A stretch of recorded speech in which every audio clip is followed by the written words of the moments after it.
నమస్తే ఆరోగ్య మిత్ర కార్యక్రమానికి స్వాగతం. ఇవాళ మనం ప్రతి కుటుంబాన్ని ప్రభావితం చేస్తున్న, మామూలుగా కాదు ఎంతగానో ప్రభావితం చేస్తున్న రెండు ప్రధాన సమస్యల గురించి చర్చించబోతున్నాం. అవే ఊబకాయం, ఆ తర్వాత మోకాళ్ళ నొప్పులు. మరి ఈ ఊబకాయం వచ్చిన తర్వాత ఖచ్చితంగా మోకాళ్ళ నొప్పులు వస్తాయా, లేదంటే మోకాళ్ళ నొప్పులతో ఉన్న వాళ్ళు ఎక్కువగా శరీరానికి శ్రమ పెట్టకుండా ఊబకాయాన్ని తెచ్చుకుంటున్నారా?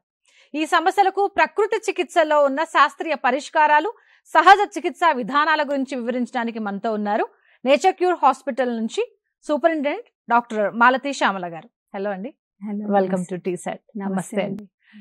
అయితే ఊబకాయం గురించి మనం మాట్లాడుకుంటే ఈ మధ్య కాలంలో చాలా వరకు కనబడుతోంది ఊబకాయం.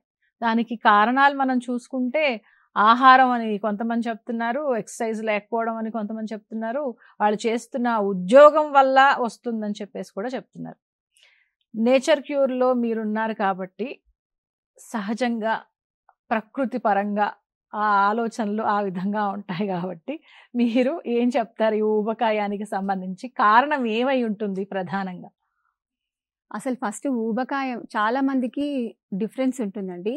WHO నామ్స్ ప్రకారంగా ఊబకాయము, అధిక బరువు రెండు ఒకటే అని అనుకుంటారు. ఊబకాయం వేరే, అంటే అధిక బరువు నుంచి ఊబకాయం అనేది వస్తుందన్నమాట. BMI అని ఒకటి ఉంటుంది, బాడీ మాస్ ఇండెక్స్ అని. అంటే ఎత్తుకు తగ్గ బరువు ఉండాలి అని అంటాం కదా, ఆ ఎత్తుకు తగ్గ బరువు అనేటటువంటిది ఒక ప్రమాణం ఉందన్నమాట, BMI. అది కనుక 30 వచ్చిందనుకోండి, ఆ ఎత్తుకు తగ్గ బరువు అనేది 30కి ఉంటే దాన్ని మనం ఒబేసిటీ అంటే ఊబకాయం అని చెప్తాం. అదే 25 నుంచి 29, 30 లోపు కనుక ఉంటే దాన్ని అధిక బరువు అని చెప్తారన్నమాట. సో ఎవరికైతే అధిక బరువు ఉంటుందో వాళ్ళకి రిస్క్ ఫ్యాక్టర్ ఉంటుంది, ఊబకాయం వచ్చేటటువంటి రిస్క్ ఫ్యాక్టర్ ఉంటుంది. ఇప్పుడు మీరు అడిగారు కదా అసలు ఊబకాయం ప్రకృతి పరంగా ఏంటి అనేది. అది ప్రకృతి చికిత్సా విధానంలోనే కాదు, ఏ చికిత్సా విధానాలలో ఊబకాయానికి డెఫినేషన్ అంతనే. ఓవర్ వెయిట్ ఈజ్ డిఫరెంట్, ఊబకాయం డిఫరెంట్. ఓకే, అందరూ ఓవర్ వెయిట్ ఉన్న వాళ్ళందరూ ఊబకాయం పరిస్థితికి వస్తారని లేదు. ఈ పరిస్థితి నుంచి అంతకు ముందు ఉంటారని అట్లా చెప్పడానికి కూడా కాదు. ఒకవేళ మీ యొక్క పరిస్థితులను కనుక, అంటే మీకున్నటువంటి అనారోగ్య సమస్యలని ఓవర్ వెయిట్గా ఉన్నప్పుడు తగ్గించుకుంటూ వెళ్ళిపోయారనుకోండి, ఆటోమేటిక్గా మీకు ఊబకాయం రాకుండా ఉంటుంది. అంటే మీ యొక్క BMI 29 దాటదనమాట, అంటే 25 లోపలనే ఉంటుందన్నమాట. ఐడియల్ వెయిట్లోనే మీరు ఉండగలుగుతారు. 18 నుంచి 25 వరకు మాత్రం ఐడియల్ వెయిట్ అంటాం, ఆ మధ్యలోనే BMI ఉండడానికి అవకాశం ఉంటుందన్నమాట. సో ప్రకృతి పరంగా మనం ఏం చేస్తారు అనేసానంటే, ఫస్ట్ ఆఫ్ ఆల్ కారణం ఏంటో తెలుసుకోవాలి. కారణం తెలుసుకుంటేనే కదా చికిత్స మనం కరెక్ట్గా చేసేది. ఏ కారణం వల్ల ఊబకాయం వస్తుంది, ఏ కారణం వల్ల వాళ్ళు ఓవర్ వెయిట్ అవుతున్నారు, ఫస్ట్ కారణం తెలుసుకోవాలి. ఒకవేళ అది జెనెటికల్ పరంగా, జన్యుపరంగా వచ్చిందా, లేకపోతే వాళ్ళ యొక్క లైఫ్ స్టైల్ వచ్చిందా. ఇప్పుడు ప్రతిసారి ఏమనుకుంటున్నారంటే లైఫ్ స్టైల్ ఒకటి చేంజ్ అవ్వటం వల్ల, లైఫ్ స్టైల్ మార్చుకోవటం వల్ల, మారిపోవటం వల్ల మనకి ఒబేసిటీ వచ్చేస్తుందని, ఊబకాయం వస్తుందని అని చాలామంది అనుకుంటున్నారు. కానీ అలా కాదు, దానికి కారణాలు వేరే ఉంటాయి. హార్మోనల్ ఇంబ్యాలెన్స్ ఉంటుంది, ఆడవాళ్ళ లోపల హార్మోనల్ చేంజెస్ వస్తూ ఉంటాయి, లేదా మగవాళ్ళలో కూడా రావచ్చు హార్మోనల్ చేంజెస్. దాని తర్వాత అలా కాకుండా వాళ్ళకి కొన్ని రకాలైనటువంటి చికిత్సలు అవుతాయి, అంటే సర్జరీస్ అవుతాయి. సర్జరీస్ అయిపోయిన తర్వాత పోస్ట్ ఆపరేటివ్ కేసెస్లో కూడా వాళ్ళకి ఒబేసిటీ వచ్చేటటువంటి అవకాశం ఉంటుంది. కొంతమంది డెలివరీస్ అయిపోతారు, డెలివరీ అయ్యాక కూడా పోస్ట్ డెలివరీ అంటే పోస్ట్ డెలివరీ ఫేస్లో కూడా వాళ్ళకి ఒబేసిటీ వచ్చేటటువంటి ఛాన్సెస్ ఉంటాయి. అదే కాకుండా కొన్ని హార్మోనల్ పిల్స్ తీసుకుంటారు, అంటే ఇప్పుడు పిల్లలు పుట్టడానికి కోసం అనేసి, లేకపోతే రిపీటెడ్ అబార్షన్స్ అవుతున్నా కానీ, థైరాయిడ్ సమస్యలు ఉన్నటువంటి వాళ్ళు కానీ, ఇలా హార్మోనల్ థెరపీ తీసుకునేటటువంటి వాళ్ళకు కూడా ఒబేసిటీ వచ్చే అవకాశం ఉంటుంది. ఇవే కాకుండా సైకలాజికల్ డిస్టర్బెన్సెస్ ఎవరికైతే ఉంటాయో, అంటే సైకిక్ ప్రాబ్లమ్స్ ఉంటాయి కదా, అలాంటి వాళ్ళు కొన్ని రకాలైనటువంటి వాటి మందులు తీసుకుంటూ ఉంటారు. వాటి వల్ల కూడా ఈ ఒబేసిటీ వచ్చేటటువంటి ఛాన్స్ ఉంటుందన్నమాట. సో ఫస్ట్ కారణం ఏమిటి అనేటటువంటిది మనం తెలుసుకుంటే దానికి మనం చికిత్స చేయడం అనేటటువంటిది ఉంటుంది ప్రకృతి చికిత్సా వైద్యం లోపల. ఏ చికిత్సలో అయినా కూడా అదే ఉంటుంది. కాకపోతే ఏంటనంటే ఇక్కడ కొంచెం కౌన్సిలింగ్ ఎక్కువ ఉంటుంది. ఫస్ట్ రూట్ కాజ్ని మనం తెలుసుకోవడం జరుగుతుంది ప్రకృతి చికిత్స లోపల. అట్లా ఫ్యామిలీ హిస్టరీలో ఉంటే వచ్చే అవకాశాలు ఎంతవరకు ఉంటాయి అసలు? ఉంటుంది. ఇప్పుడు ఫ్యామిలీ హిస్టరీలో సపోజ్ ఫర్ ఎగ్జాంపుల్ అమ్మమ్మ ఉన్నారనుకోండి, ఇంట్లో గ్రాండ్ పేరెంట్స్ ఉంటారు. అంతకన్నా ముందర గ్రాండ్ పేరెంట్స్ కన్నా ముందర ఇంకా వాళ్ళ 4 fathers ఎవరైనా ఒబేసిటీ ఉంటారు. ఆ జీన్స్ అనేటటువంటిది కొంత ఉంటుంది ఒబేస్ దీనికి. సో అట్లా వాళ్ళకి వచ్చేటటువంటి అవకాశం ఉంటుంది. కాకపోతే ఏంటంటే ఇక్కడ వాళ్ళకే చాలా మంది పేషెంట్స్కి ఏముంటుంది, సింపతి ఉంటుంది. మా ఇంట్లో అంతా ఫ్యామిలీ అంతా లావుగా ఉన్నారు కాబట్టి నేను కూడా లావుగా ఉన్నాను అని చెప్పేసి వాళ్ళకి ఒక సింపతి ఉంటుందన్నమాట.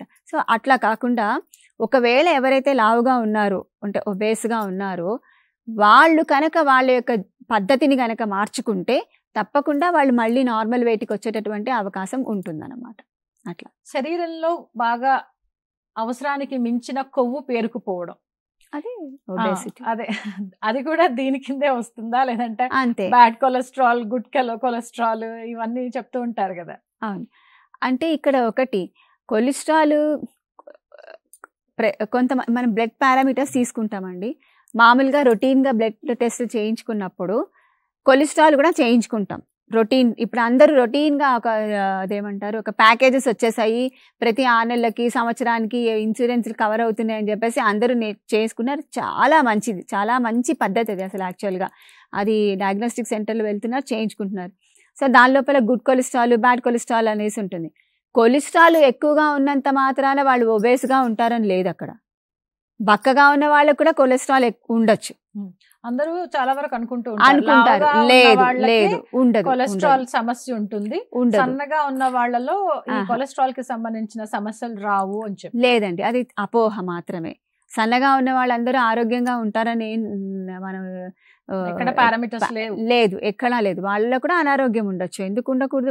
వాళ్ళలో కొలెస్ట్రాల్ ఎక్కువగా ఉంటుంది. ఇవాళ రేపు మేము పేషెంట్లను చాలా మందిని చూస్తున్నాం. ఏంటంటే బక్కగా ఉన్న వాళ్ళంటే బిఎంఐ నార్మల్గా ఉన్నటువంటి వాళ్ళలో కూడా హై కొలెస్ట్రాల్ లెవెల్స్ మనం గమనిస్తూ ఉన్నాం అనమాట. వాళ్ళకి హెచ్డిఎల్ కొలెస్ట్రాల్ లెవెల్స్ ఎక్కువ ఉంటున్నాయి, విఎల్డిఎల్ కొలెస్ట్రాల్స్ లెవెల్స్ ఎక్కువ అయిపోతున్నాయి. హెచ్డిఎల్ ఉన్నా పర్వాలేదు, విఎల్డిఎల్, ఎల్డిఎల్ కొలెస్ట్రాల్స్ ఎక్కువ ఉంటున్నాయి అనమాట వాళ్ళ లోపల.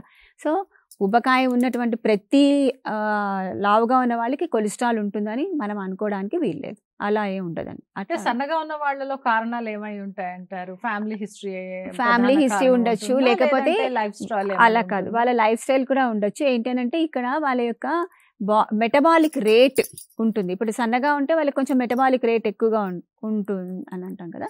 సో వాళ్ళ మెటబాలిక్ రేట్ని బట్టి వాళ్ళ మెటబాలిజం నుంచి వాళ్ళకి అట్లా రావచ్చు అనమాట. ఎవ్రీ ఇండివిజువల్కి డిఫర్ అవుతూ ఉంటుంది. అది పేరెంట్స్ నుంచి పేరెంట్స్ నుంచి వచ్చినటువంటి పిల్లలకు కూడా అది డిఫర్ అవుతూ ఉంటుంది. పేరెంట్కి ఉన్నట్టుగానే వీళ్ళకు ఉండాలని అయితే ఏమి ఉండదు, అట్లాగా అలా ఉండదు అనమాట. జీవనశైలి విధానంతో పోలిస్తే జన్యుపరంగా వచ్చే ఈ ఒబెసిటీ అనేది ఎంతవరకు జన్యుపరంగా చూసుకున్నట్టయితే వస్తుందంటారు? ఇప్పుడు చెప్పాను కదా, అది పరంపరగా రావచ్చు, అది వస్తూ ఉంటుంది. అది ఒకవేళ కనుక మధ్య కేసెస్ మీరు ఎక్కువగా ఏది చూస్తున్నారు? లైఫ్ స్టైల్లో వాళ్ళకి వచ్చిన మార్పుల వల్ల చూస్తున్నారా, లేదు జన్యుపరంగా వాళ్ళ ఫ్యామిలీ హిస్టరీలో ఉన్న ఒబేసిటీ కంటిన్యూ అవుతూ వస్తూ ఈ జనరేషన్ లో చూస్తున్న కేసెస్ ఎక్కువగా ఉన్నాయా? రెండూ వస్తున్నాయండి ఇప్పుడు ఇవాళ రేపు ఈ మధ్య కాలంలో. కాకపోతే ఎక్కువ శాతము 50 to 60% మనకు వచ్చేటటువంటిది ఈ లైఫ్ స్టైల్ చేంజెస్ వల్లనే వచ్చేటటువంటి కారణాలు ఎక్కువగా కనబడుతున్నాయి. లైఫ్ స్టైల్తోనే, అంటే అందరు పాపం లైఫ్ స్టైల్ని ఊరికే లైఫ్ స్టైల్ అని అదొక పెద్ద ట్యాగ్ వేసేసారు. అదొక కారణం ఉంటుంది. కాకపోతే ఏంటంటే దాని మీద అవగాహన లేకపోవడం. ఫస్ట్ ఆఫ్ ఆల్ వాళ్ళ శరీరం పైన, వాళ్ళ యొక్క ఆరోగ్యం తనం పైన వాళ్ళకి ఒక అవగాహన లేకపోవటం వల్ల కూడా అట్లాంటి పరిస్థితి కూడా చాలా మందికి వస్తుందన్నమాట. ఇంకొకటి ఏంటంటే ఇది ఎక్కువగా మనం ఆడవాళ్ళల్లో ఎక్కువగా చూస్తుంటాం. ఎందుకు అనంటే మొత్తం ఫ్యామిలీలో అందరు ఎవరికి బాగాలేకపోయినా వాళ్ళు దాని మీద కాన్సన్ట్రేషన్ చేస్తారు. కానీ యూజువల్ అంటే సాధారణంగా ఏంటి అనంటే వాళ్ళకి వస్తే మాత్రం వాళ్ళు ఎప్పుడు కూడా దాని మీద అంత శ్రద్ధ చూపించరు. మరీ అత్యవసర పరిస్థితి వస్తే మాత్రం దాని మీద శ్రద్ధ చూపించడం జరుగుతూ ఉంటుంది. కాబట్టి లైఫ్ స్టైల్ ఒక కారణం అయితే, ఇంకొకటి అవగాహన లేకపోవడం అనేది ఇంకొక కారణం అవుతుందన్నమాట ఈ ఒబేసిటీ రావడానికి గల కారణం. ఇప్పుడు కోవిడ్ ముందు కోవిడ్ తర్వాత చూసుకున్నట్టయితే ఈ సమస్య, ఊబకాయానికి ఉన్న సమస్య అనేది ఎంతవరకు పెరిగిందని మనం చెప్పొచ్చు? మీరు రోజుకు అనేక కేసులు చూస్తున్నారు కదా, కోవిడ్ లో కూడా మీరు చాలా వరకు వర్క్ చేశారు, మీ సర్వీస్ ని అందించారు ఎంతో మందిని కాపాడడానికి. మరి కోవిడ్ కి ముందు మనం చూసినట్టయితే ఈ ఊబకాయం అనే ఈ సమస్య అంటే వాట్ ఐ ఫీల్ అప్పుడైతే ఇంత లేదేమో, ఈ వన్ టచ్ బటన్ ఇప్పుడు అందుబాటులోకి వచ్చేసింది, ఫుడ్ ఈ సర్వీస్ డోర్ డెలివరీ అంతా కూడా ఆఫ్టర్ కోవిడ్ అనేది మనకు బాగా సుఖాన్ని తీసుకొచ్చేసింది అనమాట.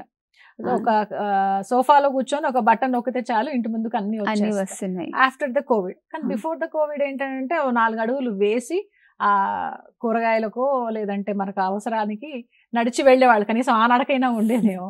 మరి ఆఫ్టర్ కోవిడ్ బిఫోర్ కోవిడ్ అసలు మీరు అబ్జర్వ్ చేసిన చేంజెస్ ఏంది అసలు? బిఫోర్ కోవిడ్ కూడా ఒబేసిటీ ఉండిందండి. ఉంది ఒబేసిటీ లేదనడానికి లేదు, ఒబేసిటీ ఉంది, అప్పుడు కూడా ఉంది. కాకపోతే మీరు అన్నట్టుగా కొద్దో గొప్ప వ్యాయామం అనేటటువంటిది ఉండింది, ఇప్పుడు కూడా ఉంది అవగాహన. ఇప్పుడు యాక్చువల్గా చెప్పాలంటే వ్యాయామం పైన ఈ ఎక్సర్సైజెస్ పైన, ప్రాణాయామ పైన, యోగా పైన కోవిడ్ తర్వాత ఎక్కువగా అవగాహన వచ్చింది. సో వాళ్ళు ఏం చేస్తున్నారు, జాగ్రత్త పడుతున్నారు, బాగా ఉన్నా కూడా జాగ్రత్త పడుతున్నారు. ఇప్పుడు ఒక రకమైనటువంటి మన యొక్క ఆరోగ్యాన్ని మనం కాపాడుకోవాలి అనేటటువంటి ఒక అవగాహన అయితే కోవిడ్ నేర్పించి వెళ్ళింది అందరికీ కూడా. ఒక రకమైన పరిశుభ్రత, ఒక రకమైన అంటే పరిశుభ్రత అంటే కొంతవరకు నేర్పించింది. అట్లాగే ఇంకా ఏంటి అని అంటే ఒక 2% లైఫ్ స్టైల్ని చేంజ్ చేసింది మాత్రం కోవిడ్ అని చెప్పుకోవాలి. అప్పటికి ఇప్పటికీ సమస్యలు అనేటువంటి పెరిగాయి. కోవిడ్ తర్వాత సమస్యలు చాలా వరకు పెరిగాయి అన్నమాట. కాకపోతే ఏంటి అని అంటే అప్పుడు ఉన్నాయి, ఇప్పుడు కూడా ఉన్నాయి, అదే నిష్పత్తిలో ఉన్నాయి, కానీ ఒక 1 to 2% పెరిగాయి అంతే, ఎక్కువ పెరగలేదు. ఇంకా మన బాడీ తత్వం ఏ విధంగా ఉంటుందంటే సెల్ఫ్ హీలింగ్ మెకానిజం అనేది మన బాడీకి ఉంటుంది. మానవ శరీరం ఆ విధంగా రూపొందించబడింది కాబట్టి. అయితే మరి ఎలాంటి రోగాల్ని ఈ సెల్ఫ్ హీలింగ్ ద్వారా మరి ఆ బాడీ సరి చేసుకుంటుంది, ఈ ఊబకాయాన్ని ఎంతవరకు సరి చేసుకుంటుంది? అసలు మన శరీరంలోనే ఒక వైద్యుడు ఉన్నాడండి.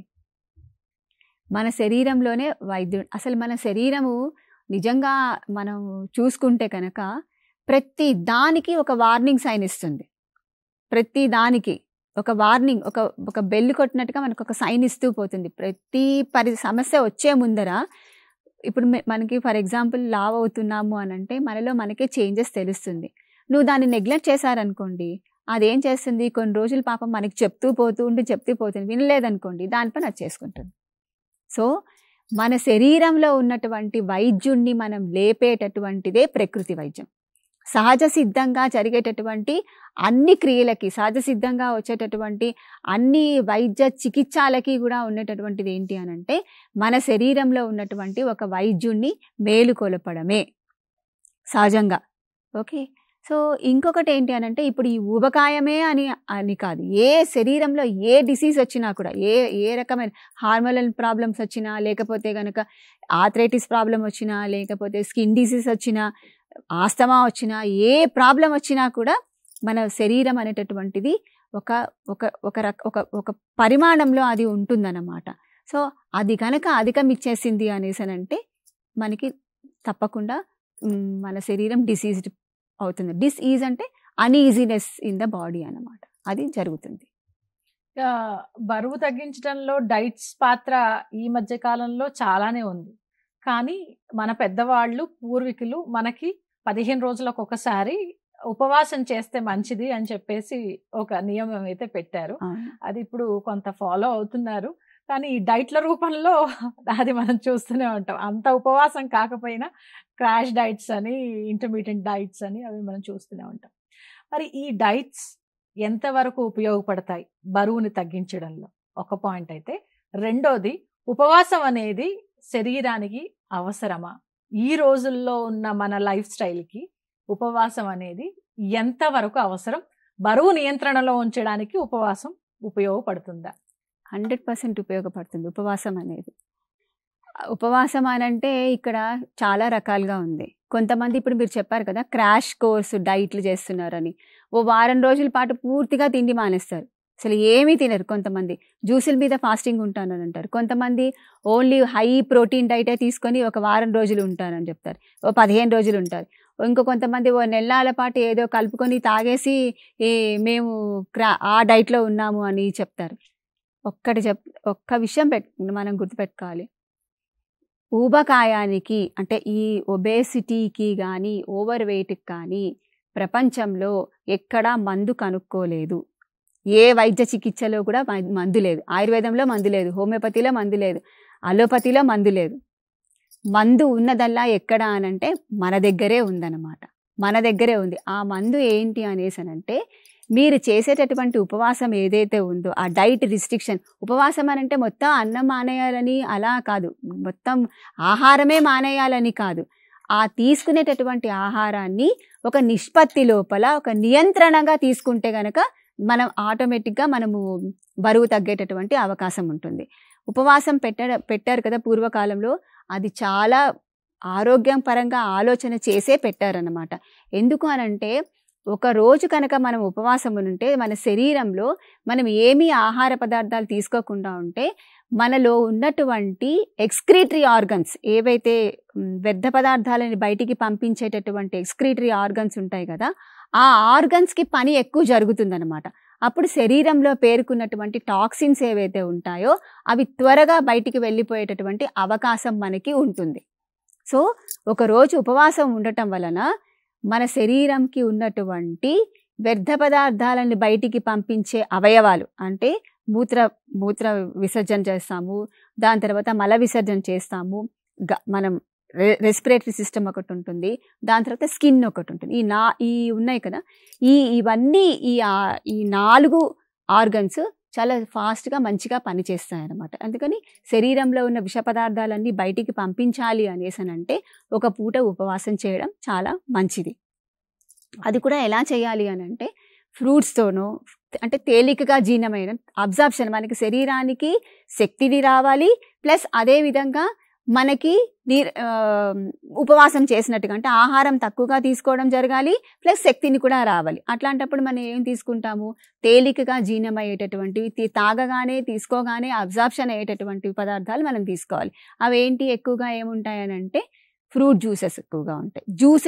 జ్యూసెస్ రూపం లోపల కనుక మనం ఫ్రూట్స్ని జ్యూసెస్ రూపంలో కనుక తీసుకుంటే మనకి శక్తిని ఇస్తాయి ఆటోమేటిక్గా. అవి ఏంటి అనేసి అంటే మనకి అరగడం కూడా జరుగుతుంది, ప్లస్ డీటాక్సిఫికేషన్ కూడా జరుగుతుంది అన్నమాట. సో ఇవన్నీ దృష్టిలో పెట్టుకొని మనం ఒక పూట ఉపవాసం చేస్తే మంచిది. అసలు 15 రోజులకు ఒకసారి అని చెప్తారు, కానీ ప్రకృతి వైద్యంలో 5 సూత్రాల ప్రకారంగా అయితే 5 సూత్రాలు ఉన్నాయి ప్రకృతి వైద్యంలో.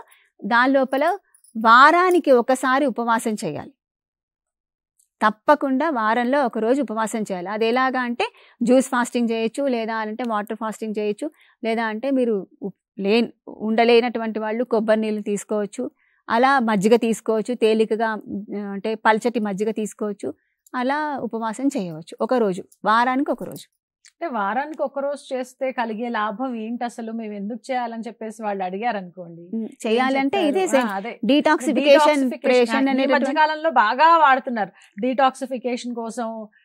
రాగి చెంబులో రాత్రంతా నీళ్లు పెట్టుకొని తాగండనో, లేదంటే ఏవో కూరగాయలు మిక్స్ చేసుకొని వాటర్ తాగండనో, ఇన్ఫ్యూజ్డ్ వాటర్, ఇంకా ఇలాంటివి చాలా చాలా మనం చూస్తున్నాం. అది యాక్చువల్గా అసలు ఆ పద్ధతి ఏంటి, అసలు ఏ విధంగా డీటాక్సిఫై చేసుకోవాలి, డీటాక్సిఫై చేసుకోవాల్సినంత అవసరం ఈ మధ్య కాలంలో ఎందుకు అసలు ఏర్పడింది?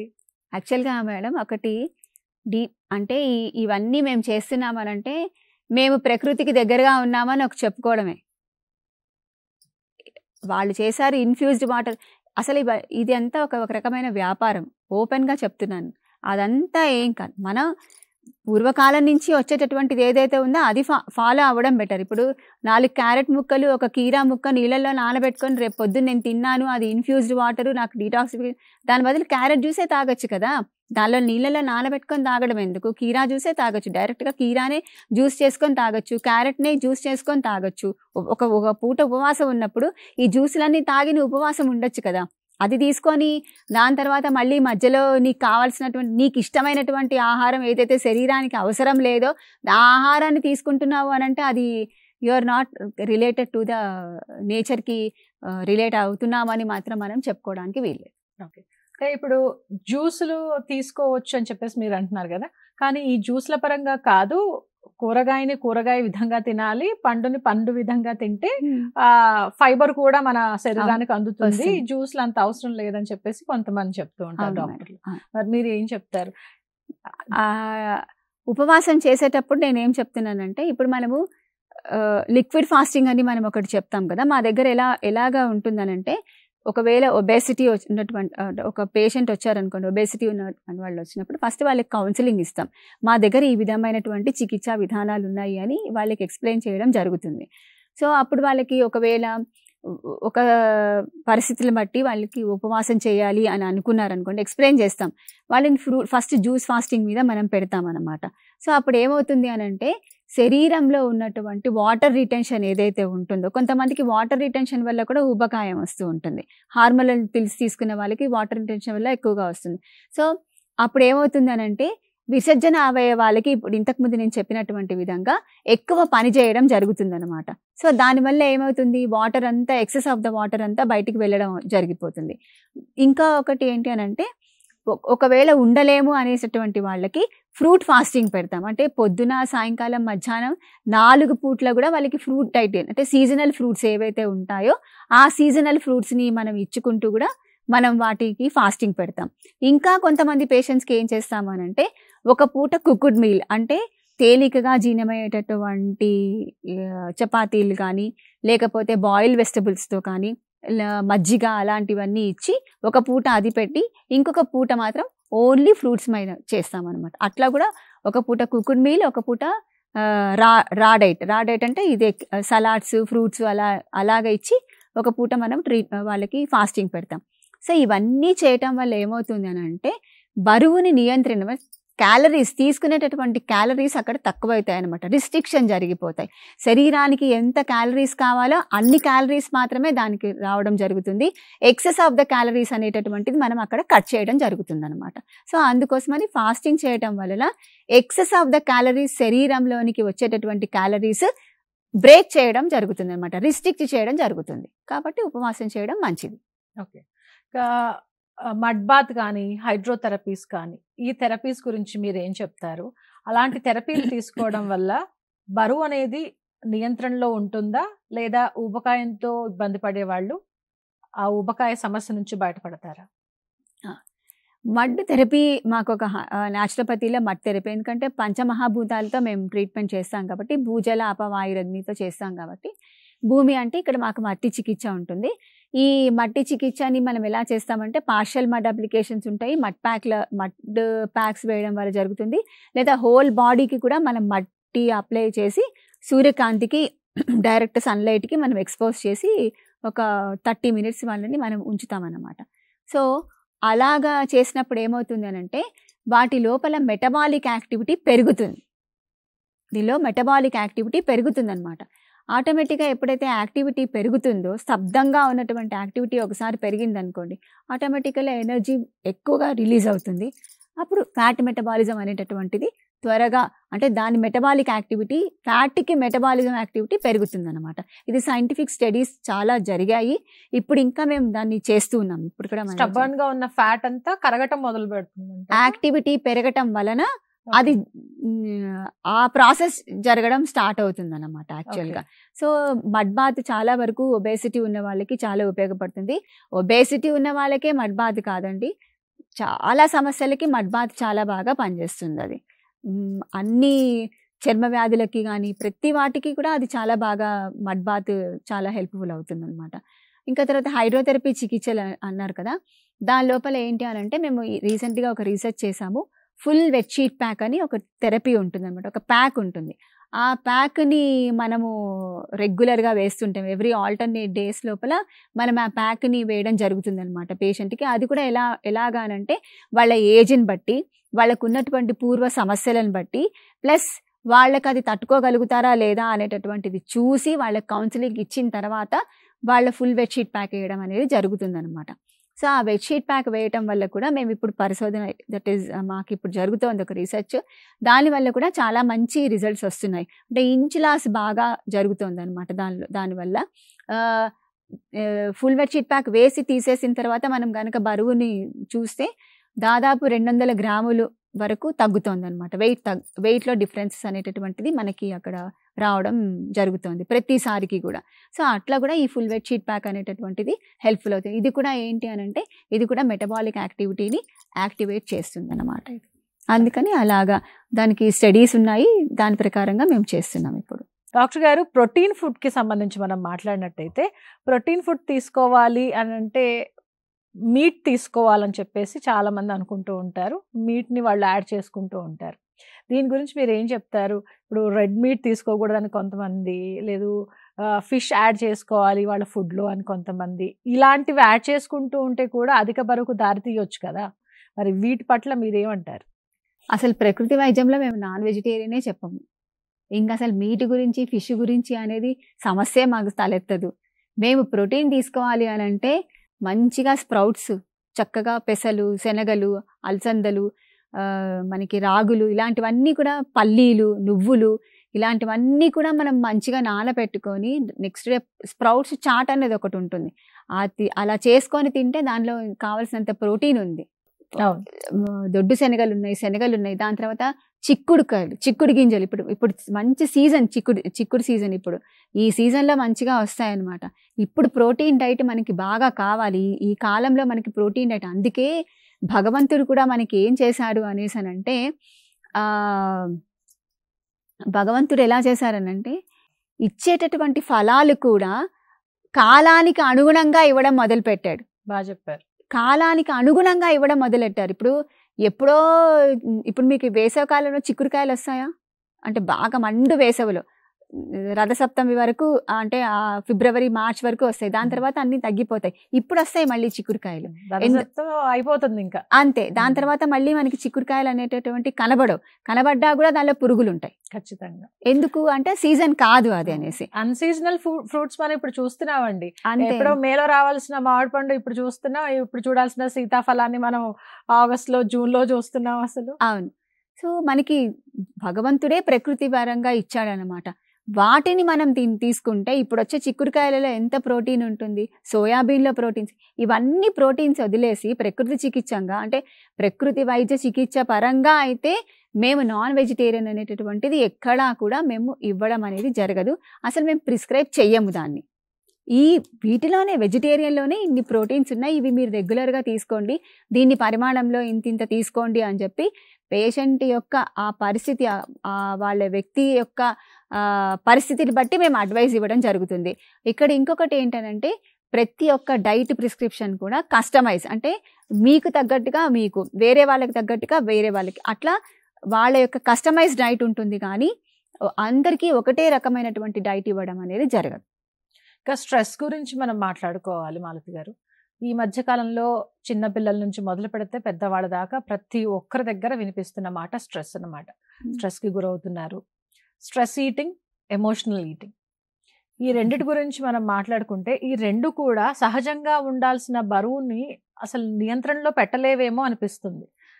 స్ట్రెస్లో ఉన్నా తినటమే, ఎమోషనల్గా ఉన్నా, అంటే ఎమోషనల్ అంటే సంతోషమైనా బాధ అయినా తినడమే. ఎలా? అసలు స్ట్రెస్ లేని వాళ్ళు ఎవరు? అసలు ప్రతి దానికి స్ట్రెస్ అని ఒక ట్యాగ్ వచ్చేసింది.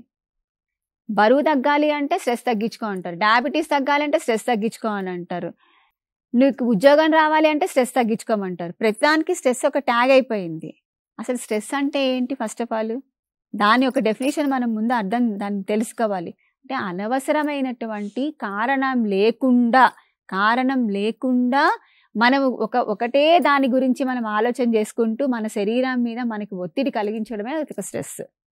ఓకే, ఇప్పుడు చిన్న పిల్లల దగ్గర నుంచి స్ట్రెస్ ఉందండి. మీరు అన్నట్టుగా ప్రతి స్కూల్కి వెళ్ళే అబ్బాయి దగ్గర నుంచి స్ట్రెస్ ఉంది. ఎందుకు? వాడు రోజు పొద్దున్నే స్కూల్కి వెళ్ళాలి, ఆడుకోకుండా స్కూల్కి వెళ్ళాలని వాడికి ఒక స్ట్రెస్. బస్ రాకపోతే స్ట్రెస్, సెల్ ఫోన్ మోగకపోతే స్ట్రెస్, అందరి సెల్లు మోగుతుంటే మన సెల్ ఎక్కడ పెట్టామో అనేది ఒక స్ట్రెస్. ఎన్ని రకాల స్ట్రెస్లు ఉన్నాయి అసలు చెప్పుకోవాలి అని అనుకుంటే. సో వీటిని ప్రభావితం చేసేటటువంటిది డెఫినెట్గా మన శరీరం పైన తప్పకుండా ఉంది.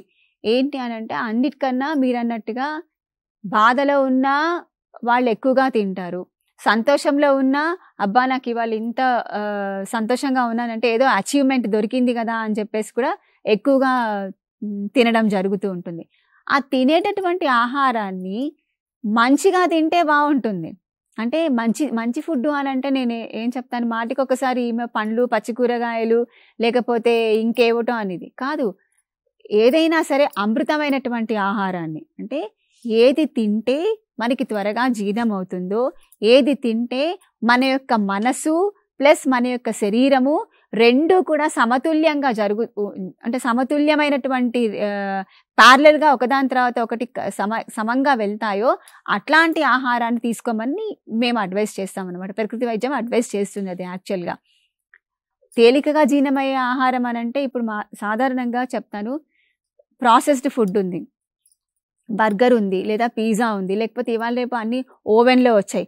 పొద్దున పూట చేసుకుంటారు ఆ ఫుడ్ని, అది ఓవెన్లో రాత్రికి వేడి చేసుకుని తింటారు. దానివల్ల ఏముంది, అది చనిపోతుంది. అంటే చనిపోయినటువంటి ఆహారం అనే మేము చెప్తాము. ఎందుకనంటే దానిలో ఉన్నటువంటి జీవ పదార్థం చనిపోతుంది అది వేడి చేస్తే. రీహీటింగ్ ఎప్పుడు కూడా మంచిది కాదు. అన్నం రీహీట్ చేయడం మంచిది కాదు, పప్పులు రీహీట్ చేయడం మంచిది కాదు. ఎందుకనంటే దానిలో ఉన్న పోషకాలన్నీ కూడా బయటికి వెళ్ళిపోతాయి. బయటికి వెళ్ళిపోయిన తర్వాత నువ్వు తిన్నా ఒకటే, తినకపోయినా ఒకటే అది. కాబట్టి అట్లాంటి ఆహారాన్ని మనం అవాయిడ్ చేయాలన్నమాట. అలాంటి ఆహారాన్ని మనం తీసుకోవడానికి లేదు. నువ్వు ఎంత స్ట్రెస్లో ఉన్నప్పటికీ కూడా, అంత స్ట్రెస్ అనిపించింది అనుకోండి మీకు, ఒక ప్రాణాయామ చేయండి, ధ్యానం చేయండి. అంత స్ట్రెస్గా అనిపించినప్పుడు తిండి మీదనే ఎందుకు వెళ్ళాలి జాస తిండి మీదకి ఎందుకు వెళ్ళాలి? జాసను తిండి నుంచి మార్చుకుంటే ఆటోమేటిక్గా స్ట్రెస్ తగ్గుతుంది కదా. అప్పుడు శరీరంలో హ్యాపీ హార్మోన్స్ నీకు వద్దన్నా కూడా బయటకు వస్తాయి, రిలీజ్ అవుతాయి హ్యాపీ హార్మోన్స్. ఎప్పుడైతే హ్యాపీ హార్మోన్స్ రిలీజ్ అయ్యాయి అనుకోండి, ఆటోమేటిక్గా నర్వస్ సిస్టమ్ కూల్ అవుతుంది, స్ట్రెస్ రిలీజ్ నార్మల్ అవుతుంది. అరే ఈ ఊబకాయం విషయంలో కానీ అధిక బరువు విషయంలో, అధిక బరువు మొదలై అది ఊబకాయానికి దారితీస్తుంది. ఫుడ్ విషయం ఈ విధంగా ఉంటే, నిద్రకు సంబంధించి మనం మాట్లాడుకుంటే మంచి నిద్రపోయి ఎన్ని రోజులు అవుతుందో అని చెప్పేసి ఈ మధ్య మనం వింటున్నాం. నిద్ర పట్టట్లేదని కొంతమంది, నిద్ర పట్టినా కూడా సౌండ్ స్లీప్ లేకుండా చిన్న సౌండ్ అయినా కూడా మెలకు వచ్చేస్తుందని కొంతమంది, నిద్ర కూడా సరిగా పోవట్లేదు అనమాట. ఆ నిద్ర పోవడానికి కూడా మాత్రలు వేసుకుంటున్న వాళ్ళు ఉంటున్నారు. మరి నిద్ర ఎంతటి పాత్ర పోషిస్తుంది అధిక బరువు పెరగటానికి? అది 100% చేస్తుందండి. నిద్ర పోకపోవటం వల్ల అనేకమైనటువంటి సమస్యలు వస్తాయి. నిద్ర కనీసము 6 నుంచి 7 గంటల పాటు నిద్రపోవాలి. ఎవరైనా సరే పడుకోవాలి. ఇవాళ రేపు ఏమైపోతుంది, కంటిన్యూస్గా యూట్యూబ్ చూడడము, రీల్స్ చూడడము, ఇదొక అడిక్షన్ అయిపోయింది. ఆల్కహాల్, సిగరెట్ స్మోకింగ్, ఇంకొక అడిక్షన్స్ అనేది అదొక రకమైన అడిక్షన్ అయితే, సెల్ ఫోన్ చూడడం అనేటటువంటిది ఒక పెద్ద అడిక్షన్ అయిపోయింది. ఎక్కడైనా సరే మనం ఇప్పుడు మాట్లాడుతూ ఉన్నాం, ఒక ప్రోగ్రామ్ జరుగుతుందంటే ముందు సెల్ ఫోన్లో ఏమేమి వచ్చాయి, 5 నిమిషాలకే సెల్ ఫోన్ చూస్తున్నారు. అంత రేడియేషన్. ఇప్పుడు ఒక పక్క సైంటిఫిక్ స్టడీస్ వచ్చాయి, ఈ రేడియేషన్ వల్లనే రకరకాల ప్రాబ్లమ్స్ వస్తున్నాయి అని చెప్పేసి. ఇవి కంటిన్యూస్గా ఈ రేడియేషన్ని మనం మన కళ్ళతోటి మనం చూస్తూ ఉంటే అది ఆటోమేటిక్గా బ్రెయిన్కి ఎఫెక్ట్ అవుతుంది కదా. ఆ బ్రెయిన్కి ఎఫెక్ట్ అవుతున్నప్పుడు ఏమవుతుంది, ఆ రకమైనటువంటి అంటే మనకి తెలియకుండానే మనం ఒక స్ట్రెస్లోనికి లోనైపోతున్నాం. మనకి తెలియదు ఇలా జరుగుతుంది అని మనకు తెలియదు. ఇంకొకటి, మనం పడుకునేటప్పుడు స్ట్రెస్ ఈ సెల్ ఫోన్ అనేటటువంటిది, లేకపోతే ఇంకా యూట్యూబ్ మన ట్యాబ్ కానీ ఇంకొకటి కానీ ఏదైనా సరే పక్కనే పెట్టుకొని పడుకుంటున్నాం. ఎప్పుడు సెల్ ఫోన్ మోగుతుందా, ఎప్పుడు ఏం చేస్తుందా, ఏం జరుగుతుందా అనేటటువంటిది అనవసరమైన కాలక్షేపం చేయటం వలన నిద్ర ఎందుకు పడుతుంది?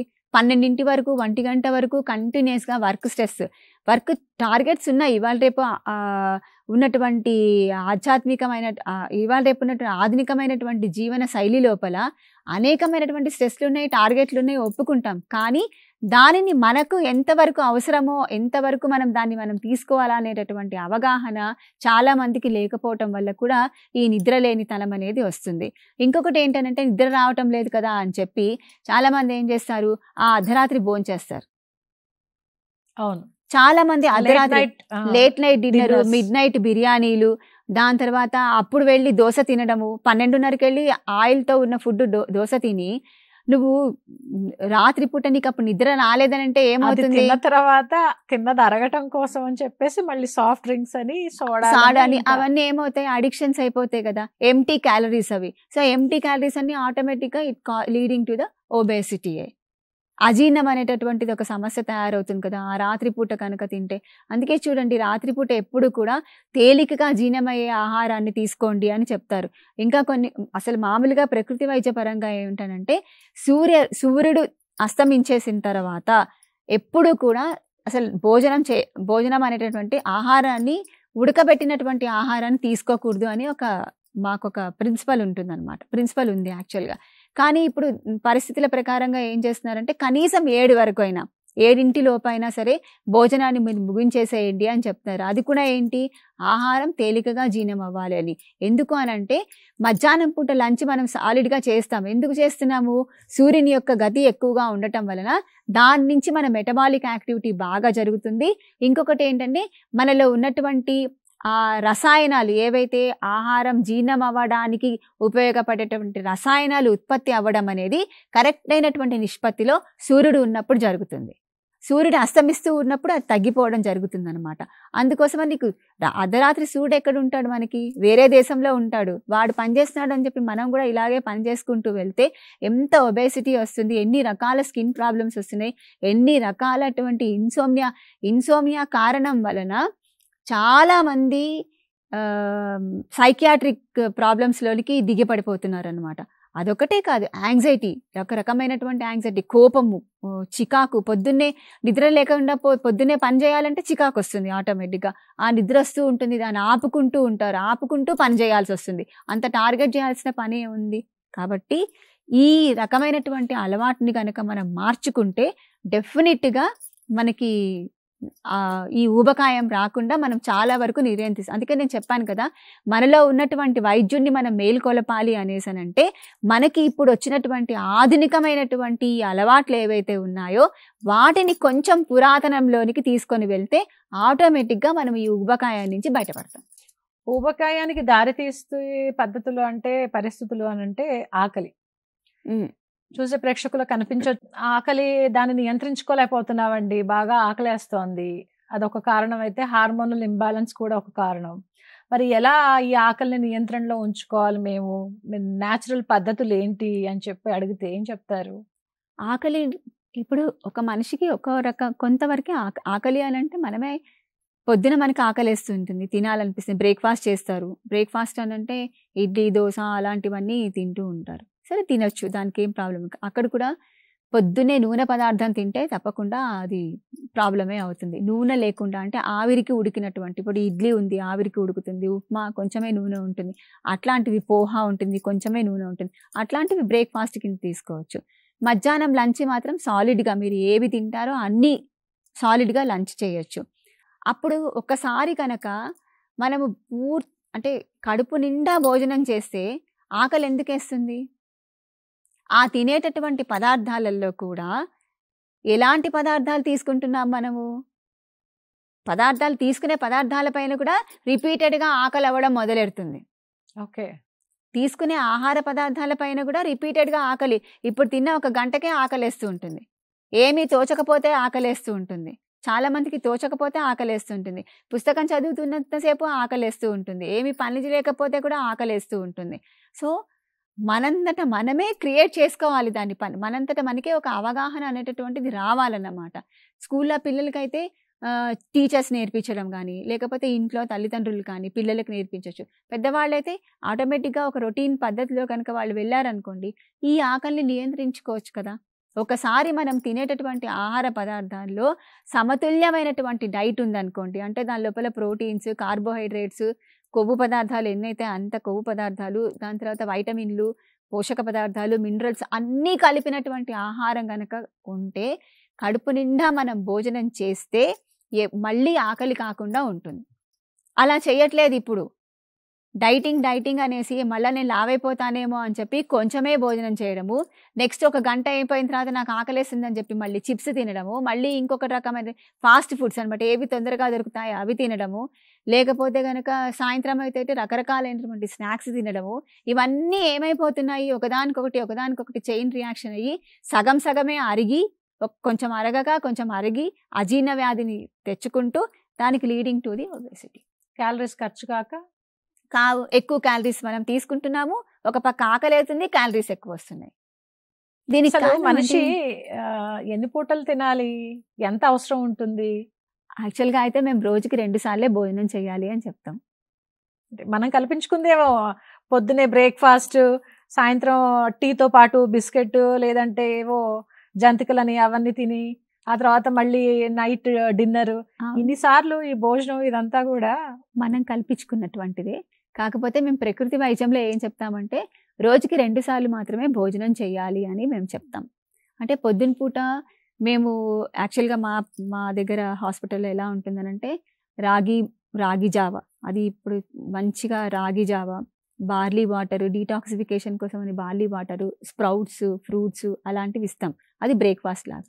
మళ్ళీ మధ్యాహ్నం 11:30కి అట్లాగా బాయిల్ వెజిటబుల్స్, వాటితోటి పుల్కాసు, కిచిడి ఇలాంటివన్నీ, చట్నీ ఇవన్నీ వేసి వాళ్ళకి భోజనం పెట్టడం జరుగుతుంది. మళ్ళీ మధ్యాహ్నం 2 గంటల ఆ టైం లోపల ఫ్రూట్ సలాడ్స్, దాని తర్వాత కొబ్బరి నీళ్ళు, కషాయము, అట్లాంటి ఒక్కొక్క పేషెంట్కి ఒక్కొక్క రకమైనటువంటిది అలాగా ఇవ్వడం జరుగుతుంది. సాయంకాలం మళ్ళీ వాళ్ళకి కిచిడి, ఈ పుల్కాలు, బాయిల్ వెజిటబుల్స్, మజ్జిగ ఇలాంటివన్నీ ఇవ్వడం జరుగుతుంది అనమాట. సో 2 పూట్ల భోజనం చేయాలి అని అంటే 2 పూట్ల ఉడకబెట్టినటువంటి ఆహారాన్ని తినాలి. మిగతా అన్ని టైంలో కూడా ఈ రా డైట్ని తీసుకోవాలి అని చెప్పి ఒక కాన్సెప్ట్ అన్నమాట. సో 2 పూట్ల భోజనం చేయడం అనేది ఉత్తమమైనటువంటి మార్గం. అంటే ఈ ప్రకృతి చికిత్స ద్వారా వాళ్ళ బరువు నియంత్రణలో ఉంచుకోవడం కానీ, బరువు తగ్గటం కానీ, ఇవన్నీ ఎంతవరకు సాధ్యం? 100% సాధ్యం. 100% సాధ్యం. ఇప్పుడు ఒక ఎగ్జాంపుల్ నేను చెప్తాను. అలోపతి డాక్టర్ దగ్గరికి వెళ్ళారు, ఒక ప్రాబ్లం వచ్చింది, అలోపతి డాక్టర్ దగ్గరికి వెళ్ళారు. వెళ్ళిన తర్వాత వాళ్ళు ఏం చేస్తారు, ఒక 30 రోజులకు ఒక ప్రిస్క్రిప్షన్ రాసిస్తారు. ఈ మందులు పొద్దున వేసుకో, రాత్రి వేసుకో, మధ్యాహ్నం వేసుకో అని చెప్పి మన డాక్టర్ దగ్గరికి వెళ్తే, అలోపతి డాక్టర్ మనకి వెళ్తుంది సార్. వేరే ఏ డాక్టర్ దగ్గరికి వెళ్ళినా కూడా అదే జరుగుతుంది. ఇక్కడ నేచురోపతిలో ఏంటి అని అంటే ఆహారమే ఒక మెడిసిన్. మనం ఒక్కొక్కరికి ఇచ్చే ఆహారమే మెడిసిన్. అది కాక చికిత్సలు ఉంటాయి కదా, అవి ఇంటికి వెళ్ళిన తర్వాత ఈ ప్రిస్క్రిప్షన్, అంటే ఈ డైట్ ప్రిస్క్రిప్షన్ని కనుక మీరు కరెక్ట్గా ఫాలో అవుతే మళ్ళీ తగ్గినటువంటి వెయిట్ మళ్ళీ రాదు. కొంచెం అలా డీవియేషన్ చేసినా మళ్ళీ వచ్చేటటువంటి అవకాశం ఉంటుందన్నమాట. సో ఇక్కడ ఇచ్చినటువంటి ఏదైతే డైట్ ప్రోగ్రామ్ ఏదైతే ఉంటుందో దానిని మళ్ళీ ఇంటికి వెళ్ళిన తర్వాత కూడా వాళ్ళు నియమంగా పాటించాలి. ఎప్పుడో ఒకసారి ఏదైనా ఫంక్షన్కి వెళ్ళినప్పుడు కొంచెం అటు ఇటు అయినా కూడా బాడీ సహకరిస్తుంది. ఎందుకనంటే ఇన్ని రోజులు చేసింది కదా, ఒక రోజు పర్వాలేదులే అని ఎగ్జంప్షన్ ఇస్తుంది బాడీ కూడా. కానీ అది రెగ్యులర్ కాకూడదు. అది రెగ్యులర్ కాకుండా మనం ఈ ప్రిస్క్రైబ్డ్ డైట్, అంటే ఒక్కొక్కరికి ఒక్కొక్క డైట్, కిడ్నీ ప్రాబ్లమ్స్ ఉన్నాయి, వాళ్ళకి ఒక రకమైన డైట్ ఇస్తాం మేము. డయాబెటీస్ ఉంది, వాళ్ళకు ఒక రకమైన డైట్ ఉంటుంది. హైపర్ టెన్షన్ వాళ్ళకి ఒక రకమైన డైట్ ఉంటుంది. స్కిన్ డిసీజెస్ వాళ్ళకి ఒక డైట్ ఉంటుంది. మోకాళ్ళ నొప్పులు ఉన్నాయి, వాళ్ళకి ఒక రకమైన డైట్ ఉంటుంది. సో ప్రతి ఒక్క డిసీజ్కి రూట్ కాజ్ని బట్టి ప్రిస్క్రిప్షన్ ఆఫ్ ద డైట్ అనేది ఉంటుంది అన్నమాట. అసలు దినచర్య ఏ విధంగా ఉండాలంటారు? ఇప్పుడు వరకు మనం లైఫ్ స్టైల్ మోడిఫికేషన్స్ ఇవన్నీ చెప్పి అనుకుంటూనే ఉన్నాము. చేసుకునే వాళ్ళు చేసుకుంటూనే ఉన్నారు, డైట్స్ ఫాలో అయ్యే వాళ్ళు అది ఫాలో అవుతున్నారు, లేదు 15 రోజులకు ఒకసారి ఉపవాసం అని పెట్టుకొని అది ఫాలో అయ్యే వాళ్ళు ఉన్నారు. చాలా మంది చాలా రకాలన్నమాట. సరే, ప్రకృతి చికిత్సకు మనం వచ్చినట్టయితే మీ దగ్గరికి వస్తే సమతుల్య ఆహారం ఏ విధంగా ఉంటుంది, దినచర్య ఏ విధంగా ప్రారంభం అవుతుంది, ఏ టైంకి ముగించాలి? మా దగ్గర ప్రకృతి వైద్యంలో దినచర్య ఎలా ఉంటుందనంటే పొద్దున్నే మేము మా దగ్గర డీటాక్సిఫికేషన్ ట్రీట్మెంట్ ఇవ్వడం జరుగుతుంది. అంటే ఫస్ట్ మేము ఎనిమా ఇస్తాం. ఎనిమాతో డీటాక్సిఫికేషన్ చాలా వరకు జరుగుతుంది. సో ఎనిమా ఇస్తాము, దాని తర్వాత మట్టి పట్టీలు ఇవ్వడం జరుగుతుంది.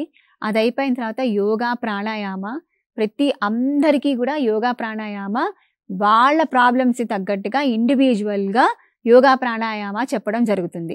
దీంతో పాటుగా ధ్యానం చేయించడం కూడా జరుగుతుంది. ఇదొక రొటీన్. అయిపోయాక ట్రీట్మెంట్స్ ఉంటాయన్నమాట.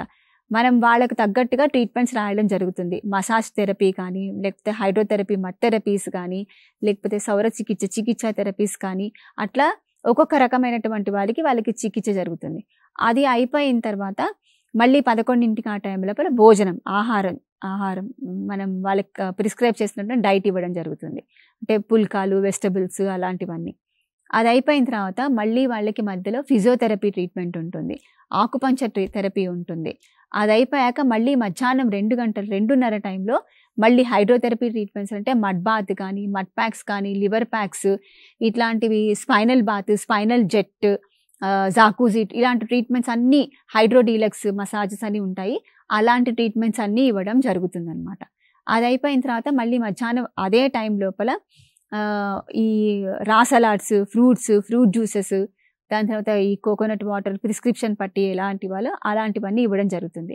అది అయిపోయిన తర్వాత మళ్ళీ 5:30, 6 o'clockకి 4 to 5 అందరికీ మళ్ళీ ఒకసారి యోగా చేయడం జరుగుతుంది. యోగా చెప్తారు. యోగా, ప్రాణాయామ, మళ్ళీ మెడిటేషన్ ప్లస్ ఈ వాళ్ళ తగ్గట్టుగా ఒక రకమైనటువంటి ఎక్సర్సైజెస్, అలాంటివన్నీ ఇంటరాక్షన్స్, ఇలాంటివన్నీ జరుగుతాయి.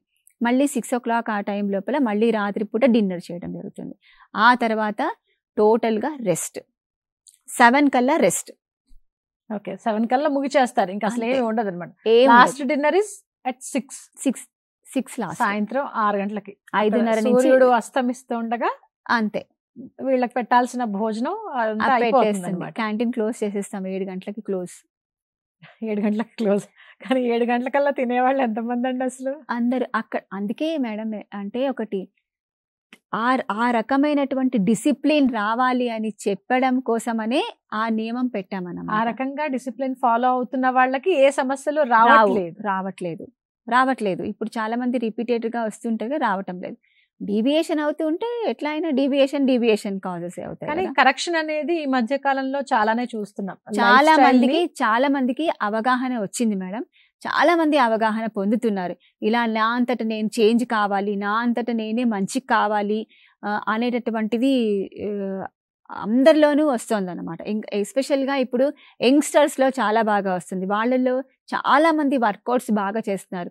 అసలు యోగాసనాల పైన కానీ, ప్రాణాయామ పైన కానీ చాలా మందికి అవగాహన బాగా పెరిగింది. సో వాళ్ళు చాలామంది ఇప్పుడు ఇది ఫాలో అవుతూ ఉన్నారు. కొంతమంది ఫాలో అవుతున్నారు కానీ మళ్ళీ భోజనం దగ్గరికి వచ్చేసరికి మాత్రం దాన్ని మార్చుకోలేకపోతున్నారు. ఇది చేస్తున్నారు, అది చేస్తున్నారు. మార్చుకున్నటువంటి వాళ్ళు బాగానే. కానీ సంతోషించదగ్గ విషయం ఏంటంటే ఈ తరం వాళ్ళు యంగ్స్టర్స్ వస్తున్నారు, మార్చుకుంటున్నారు. సరే, వాళ్ళకున్న ఉద్యోగరీత్యా కావచ్చు, ఇంకా ఇతర కారణాల వల్ల, వాళ్ళు ఎదుర్కొంటున్న స్ట్రెస్ వల్ల, ఇప్పుడు ఒక టాస్కే చేయట్లేదు కదా, 2 టాస్కులు చేస్తున్నారు. కాబట్టి వాళ్ళు ఎదుర్కొంటున్న ఆ సమస్యల వల్ల వాళ్ళు ఆ ఫుడ్ దగ్గరకు వచ్చేసరికి ఆ డిస్టర్బెన్స్ వస్తుందేమో. కానీ వాళ్ళు ఇటువైపు మళ్ళుతున్నారు, వాళ్ళ ఆరోగ్యం చాలా పెడుతున్నారు అనేది 90% నేను చెప్తున్నాను కదా. 85 నుంచి 90% వరకు యంగ్స్టర్స్ అందరికీ కూడా వాళ్ళ యొక్క ఆరోగ్యం పైన ఒక అవగాహన అనేటటువంటిది వస్తోంది. వాళ్ళకే వస్తోంది అన్నమాట. ఇప్పుడు చూస్తున్నటువంటి వాళ్ళలో యంగ్స్టర్స్ లోపల. కానీ కొంతమంది మాత్రం ఉన్నారు, దే ఆర్ అంటే మనం ఎంత చెప్పినా కూడా ఏం కాదులే, వచ్చినప్పుడు చూసుకుందాము అనేటటువంటి ఆలోచనలో ఉన్నారన్నమాట. ఎందుకంటే ఒబేసిటీ అనేటటువంటి దానివల్ల మోకాళ్ళ నొప్పులు, ఫస్ట్ మోకాళ్ళ నొప్పులు వస్తాయి, దాని తర్వాత హార్ట్ ప్రాబ్లమ్స్ వస్తాయి, డయాబెటీస్ వస్తాయి. దీనికి ఉన్న అసలు ఏంటి ఈ సంబంధం ఏంటి అంటే, అధిక బరువుని ఆ మోకాళ్ళు మోయలేవు. మోకాళ్ళ నొప్పులు రావడానికి కారణం అదొక్కటే కాదు, జెనెటికల్ ప్రాబ్లమ్స్ ఉండొచ్చు, ఇంజరీస్ అవ్వచ్చు మోకాళ్ళకి, లేకపోతే ఏదైనా ఇన్ఫెక్షన్ రావచ్చు, ఏదైనా దెబ్బలు తగిలి ఉండవచ్చు, లేదు అని అంటే ఓల్డ్ ఏజ్ అవుతూ ఉన్నప్పుడు కార్టిలేజ్ ఇది తగ్గిపోవటం వల్ల అలా రావచ్చు. ఇంకొకటి అధిక బరువు ఉండటం వల్ల కూడా రావచ్చు అనమాట. ఏ కారణమైనా ఉండనియండి, బరువు ఎక్కువగా ఉన్న వాళ్ళకి ఎక్కువగా మోకాళ్ళ నొప్పులు వస్తుంటాయి. ఇంకొకటి ఏంటి అని అంటే, మోకాళ్ళ నొప్పులు ఉన్న వాళ్ళు సాధారణంగా వాకింగ్ చేయడం కానీ అలాంటివన్నీ చేయకుండా ఉంటారు. కానీ వాకింగ్ అనేటటువంటిది చాలా ఇంపార్టెంట్. వాళ్ళు ఏం చేస్తారు, మేము బరువుగా ఉన్నాము, నడిస్తే మోకాళ్ళ నొప్పులు వస్తాయి కాబట్టి అని అంటారు. కాదు, వాళ్ళు ఏం చేయొచ్చు అని అంటే, ఫస్ట్ బరువుని నియంత్రణ చేసుకుంటూ వాకింగ్ చేస్తూ ఉంటే ఆటోమేటిక్గా మోకాళ్ళ నొప్పులు తగ్గుతాయి, బరువు కూడా తగ్గుతుందన్నమాట. అంటే కొంచెం దూరం నడిచి కూర్చొని అట్లా ఇంటర్మీడియట్గా చేస్తూ ఉంటే బాగుంటుంది. అంటే అసిడిక్ టాక్సిన్స్ అని, లేదంటే బ్లడ్ సర్క్యులేషన్ సరిగ్గా జరగకపోవడం, ఇలాంటి వాటి వల్ల కూడా ఇలాంటి మోకాళ్ళకు సంబంధించిన సమస్యలు వస్తాయండి. దానికి ప్రకృతి వైద్యంలో ఏంటంటే alternate hot and cold packs వేస్తూ ఉంటాం అనమాట. హీటింగ్ కంప్రెస్ అని ఒకటి ఉంది. అది ఇప్పుడు మేము రీసెర్చ్ ఆల్రెడీ ఒక 150 పేషెంట్స్ మీద మేము చేసాము. ఇంకా ఇప్పుడు స్టిల్ వీఆర్ డూయింగ్ దట్. 150 ఇప్పుడు 160 వరకు వచ్చారు. ఇంకా మేము చేస్తున్నాము రీసెర్చ్ ఒక ప్రాజెక్ట్ లాగా చేస్తున్నాము. హీటింగ్ కంప్రెస్ అనేటటువంటిది ఒక ట్రీట్మెంట్ చేస్తున్నాం అనమాట. దాంతో చాలా వరకు మోకాళ్ళ నొప్పులు తగ్గు అవుతున్నాయి. కానీ అక్కడ అది చాలా వరకు తగ్గుతున్నాయి దానివల్ల. అది ఒక కంప్రెస్ అనమాట, హీటింగ్ కంప్రెస్ అని. అది మేము హైడ్రోథెరపీలో ఒక చికిత్సా విధానము. దాంతో మోకాళ్ళ నొప్పులు బాగా. ఏ వయసు వాళ్ళకి మీరు చేస్తున్నారు? ఆల్మోస్ట్ ఎవరు వచ్చినా కూడా అన్ని వయసుల వాళ్ళకి చేస్తున్నాం మేము. ఇప్పుడు ఈవెన్ 4th స్టేజ్ కొంతమంది సర్జరీ అవాయిడ్ చేయాలని చెప్పేసి అప్పుడు వస్తారు మా దగ్గరికి, ముందర రారు. సర్జరీ ఇంకా స్ట్రెచర్ మీద ఎక్కుతున్నప్పుడు నేను సర్జరీ అవాయిడ్ చేయాలి, నాకు ఎలా అయినా ఇది తగ్గిపోవాలి అని చెప్పి వస్తూ ఉంటారు. అట్లాంటి వాళ్ళకి తగ్గడం కొంచెం టైం తీసుకుంటుంది, కానీ కొంతవరకు ప్రాబ్లం తక్కువ అవుతుంది. ఇంకొకటి ఏంటంటే ఈ క్వాడ్రిసిప్స్ డ్రిల్లింగ్, అంటే ఈ క్వాడ్రిసిప్స్ మజిల్స్ ఉంటాయి కదా, అంటే మోకాలు పైన ఉన్నటువంటి కండరాలు కింద కండరాలకి శక్తిని ఇచ్చేటటువంటి ఎక్సర్సైజెస్ని మనం నేర్పించడం జరుగుతుందన్నమాట. ఆ యోగాలో చేర్పిస్తారు, దాని తర్వాత ఫిజియోథెరపీలో కూడా మనము ట్రీట్మెంట్ చేయడం జరుగుతుంది. సో దానివల్ల ఏమవుతుంది అని అంటే ఆ ఏదైతే జాయింట్ వెయిట్ బేర్ చేస్తుందో అది ఈ కండరాలన్నింటినీ కూడా శక్తివంతం చేస్తుంది అన్నమాట. అప్పుడు ఆ కండరం బలం అవడం వలన నొప్పి వరకు మనకు చాలా వరకు తగ్గుతుంటుంది. ఇప్పుడు అధిక బరువుతో బాధపడుతూ అలాగా మోకాళ్ళ నొప్పులు, ఈ రెండు సమస్యలతో ఉన్న ఒక పేషెంట్ మీ దగ్గరికి వచ్చినట్టయితే వాళ్ళకి ముందుగా ఏ సమస్యని కరెక్ట్ చేస్తారు? అంటే మోకాళ్ళ నొప్పుల్ని వాళ్ళకి తగ్గిస్తారా, లేదా అధిక బరువుని సరిచేశాక ఈ మోకాళ్ళకి సంబంధించిన ట్రీట్మెంట్ ఉంటుందా? లేదు రెండు సైమల్టేనియస్ గా జరుగుతుంది. రెండు సైమల్టేనియస్ గా జరుగుతుంది. ఎందుకంటే రెండు ఇంపార్టెంటే. ఇది తగ్గితే అది తగ్గుతుంది, అది తగ్గితే దీని మీద ఎఫెక్ట్ పడుతుంది. ఎందుకంటే మోకాళ్ళ నొప్పులు తగ్గితే వాళ్ళు ఎక్సర్సైజ్ చేయడానికి అవకాశం ఉంటుంది, ఊబకాయం తగ్గితే మోకాళ్ళ నొప్పులు తగ్గుతాయి. కాబట్టి రెండు సైమల్టేనియస్ గా చేయడం జరుగుతుంది. కౌన్సిలింగ్ లోనే మేము చెప్పడం జరుగుతుంది అనమాట. అట్లా సో ప్రకృతి చికిత్సలో ఏ సమస్య అయినా రూట్ కాజ్ ని ఎలిమినేట్ చేయడం అనేది ప్రకృతి చికిత్స. ఫస్ట్ కౌన్సిలింగ్ కూడా ఇస్తారు? కౌన్సిలింగ్ ఇస్తాం. మేము మా దగ్గర ఈ చికిత్స ఉంది, ఈ విధంగా ఉంటుంది, ఈ విధంగా జరుగుతుందని మేము చెప్తాం. వాళ్ళకి ఏ వయసు వాళ్ళు ఎక్కువగా మీ దగ్గరకు వస్తున్నారు జాయిన్ అవ్వడానికి? అన్ని వయసుల వాళ్ళు వస్తారండి. చిన్న వయసు వాళ్ళు, యంగ్స్టర్స్ వస్తారు, ఇంకా పెద్దవాళ్ళు వయసులో వస్తారు, అన్ని రకాల వాళ్ళు వస్తారు, అన్ని వస్తారు. క్రానిక్ డిసీజెస్ అన్నిటికీ కూడా దిస్ ఇస్ మోర్ ఎఫెక్టివ్గా ఉంటుంది. అక్యూట్ అంటే ఎమర్జెన్సీస్ లేవు మా దగ్గర. ఎమర్జెన్సీస్ కానటువంటి ఏ ప్రాబ్లం అయినా ప్రకృతి వైద్యం చేయగలుగుతుంది. అంటే ఎమర్జెన్సీస్ని ప్రివెంట్ చేస్తుంది. ఎమర్జెన్సీస్ రాకుండా కాపాడడానికి ప్రకృతి వైద్యం సహాయపడుతుంది. ఫైనల్గా ఏం చెప్తారు మాలతి గారు? ఊబకాయంతో ఇబ్బంది పడేవాళ్ళు, లేదు ఊబకాయానికి ఇంకా వెళ్తారంటే అధిక బరువుతో బాధపడుతూ ఉంటారు కదా, వాళ్ళకి మీరు ఫైనల్ వర్డ్ ఏం చెప్తారు చెప్పండి. ఫస్ట్ వాళ్ళ యొక్క దినచర్యను ఏదైతే ఉందో దాన్ని కొంచెం ఎంత ఆధునికంగా ఉన్నా కూడా కొద్దిగా మార్చుకోవడం చేయడం జరగాలి. దాని తర్వాత మంచినీళ్ళు బాగా తాగాలి. చాలా మంది నీళ్లు తాగడం మానేస్తున్నారు. అది తాగడం అనేది చాలా important. Hydration is very important శరీరంలో. ఎందుకనంటే ప్రతి క్షణం కూడా మన లోపల మెటబాలిక్ యాక్టివిటీస్ లోపల అనేకమైనటువంటి పదార్థాలు, వ్యర్థ పదార్థాలు వస్తూ ఉంటాయన్నమాట. అవన్నిటిని కూడా బయటికి వెళ్ళి పంపించేయాలి అనేసనంటే మనకి మెయిన్గా కావాల్సింది ఏంటి అని అంటే నీళ్లు కావాలి. అది కాక మన యొక్క బ్లడ్ వాల్యూమ్ని కూడా అది కరెక్ట్గా మెయింటైన్ చేస్తూ ఉంటుంది. సో మన మంచినీళ్ళు తాగడం అనేది చాలా ఇంపార్టెంట్. స్కిన్కి కానీ ప్రతి దానికి తాగాలి. సో మంచినీళ్ళు తాగడం అనేది ఇంపార్టెంట్. ఇక్కడ చాలామంది ఏంటంటే మంచినీళ్ళని వేరే లిక్విడ్ డైట్స్ తోటి, అంటే ఈ కోకోకోలాలు వాటితోటి పోల్చుకొని నేను నీళ్లు తాగాను కదా, ఏదో ఒకటి తాగాను అని అనుకుంటారు. కానీ అలా కాదు. ఏదైనా దాహం వేసినప్పుడు, మీరు ఎంత దాహంతో ఉన్నప్పుడు ఒక గ్లాసు మంచినీళ్ళు తాగితే ఆ దాహం తీరుతుంది, కానీ మీరు కోక్ కానీ పెప్సీ కానీ తాగితే దాహం తీరదు, ఇంకా ఎక్కువ దాహం వేస్తుంది కదా. సో మంచినీళ్ళు తాగడం అనేది చాలా పరిపాటి. రోజుకి కనీసము 12 గ్లాసుల మంచినీళ్ళు తాగడం అనేది చాలా ఇంపార్టెంట్. 24 గంటల్లో 12 గ్లాసులు అట్లీస్ట్ తాగాలి.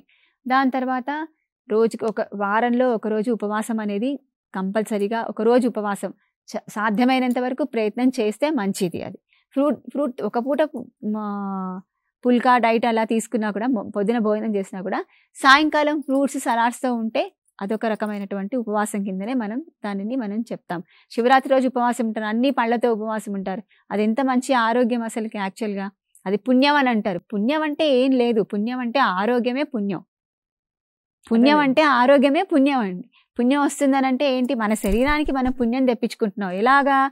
ఇలాగా ఈ రకమైనటువంటి చికిత్స ద్వారా మనం చేసుకుంటున్నాం అన్నమాట. శరీరాన్ని ఒక గుడిలా చూసుకోమని, శరీరాన్ని అంటే దేహమే దేవాలయం అని అంటున్నారు కదా. మరి ఈ దేవాలయంలో దేవుడు మనమే.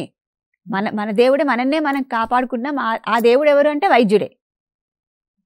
అయితే బరువు తగ్గాలి అనుకున్న వాళ్ళు తీసుకునే వాటర్ చల్లటి నీళ్లు కాకుండా గోరువెచ్చగా నీళ్లు తీసుకుంటే తగ్గిపోతారు త్వరగా అని చెప్పేసి అంటుంటారు. అదంతా అపోహ.